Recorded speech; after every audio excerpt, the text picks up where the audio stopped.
రేపు 24వ తారీఖున మధ్యాహ్నం 2 గంటలకు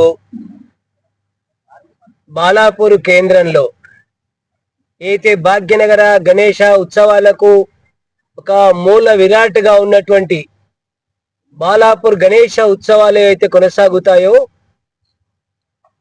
ఆ యొక్క గ్రామంలో భాగ్యనగర గణేష ఉత్సవ సమితి యొక్క అనుసంధానంగా ఉన్న గణేష్ సేన ఆధ్వర్యంలో 10,000 మంది యువతతో దేశభక్తులతో ఒక భారీ బహిరంగ సభను రాజకీయాలకు కులాలకు వర్గాలకు అతీతంగా నిర్వహించబోతా ఉన్నాం.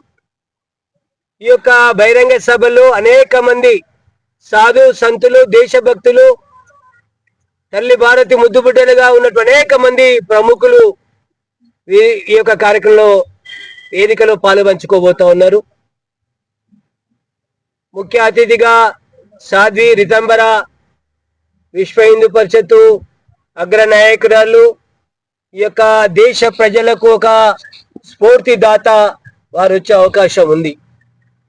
10,000 మందితో జరిగే ఈ సభలో నగరం నలుమూలల నుండి జాతీయవాదులు దేశభక్తులు గణేష భక్తాగ్రేసర్లు రామ భక్తులు దేశభక్తులు వీళ్ళందరూ కూడా హాజరయ్యే అవకాశం ఉంది. జాగో భాగ్యనగర్ చెల్లో బాలాపూర్ కార్యక్రమం ఇదే వేదికలో ఒక బ్రహ్మాండమైన ఏర్పాట్లతో ఒక లక్ష్యంగా ఎవరైతే మన దేశంలో అక్రమంగా చొరబాటుదారులు ఉన్నారో వాళ్ళు ఇక్కడ ఉన్న కుల వృత్తుల వారి కడుపు కొడుతూ ఇక్కడ అన్ని రకాల జిహాద్లకు ల్యాండ్ జిహాద్ కానీ లవ్ జిహాద్ కానీ కల్తీ ఆహార జిహాద్ కానీ అనేక దుష్పరిమాణాలకు ఆ భాగ్యనగరంలో దేవాలయం మీద దాడులు కానీ అనేక దుష్పరిణామాలకు ఎటుకేంచో వచ్చిన ఈ పిచ్చి వాళ్ళే కారణం. కాబట్టి ఈ అక్రమ చొరబాటుదారులను తరిమి కొట్టేంత వరకు ఇది ఒక ఉద్యమ రూపకంగా భాగ్యనగర్ గణేష్ ఉత్సవ సమితి గణేష్ సేన తీసుకున్నాయి. ఈ ఉద్యమం ఒక ప్రారంభ వేదిక ఈ బాలాపూర్ కానుంది.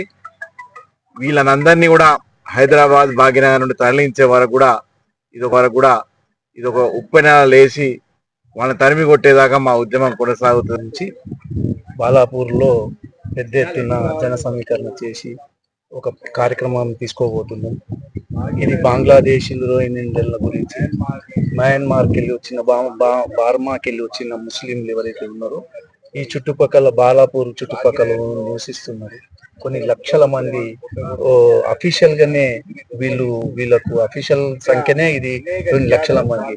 బాలాపూర్ ఎంచుకోవడానికి కారణం కూడా ఏంటంటే గణేష్ ఉత్సవ సమితి ఎప్పుడైతే ఆరంభించిందో బాలాపూర్ బడా గణేష్ దగ్గర నుండే మన సామూహికంగా నిమజ్జన కార్యక్రమం జరిగింది. మరి ప్రతి ఒక్కరి దృష్టిలో బాలాపూర్ అనేది ప్రత్యేకమైన ఒక గుర్తింపు. మరి బాలాపూర్ చుట్టుపక్కల ఉన్న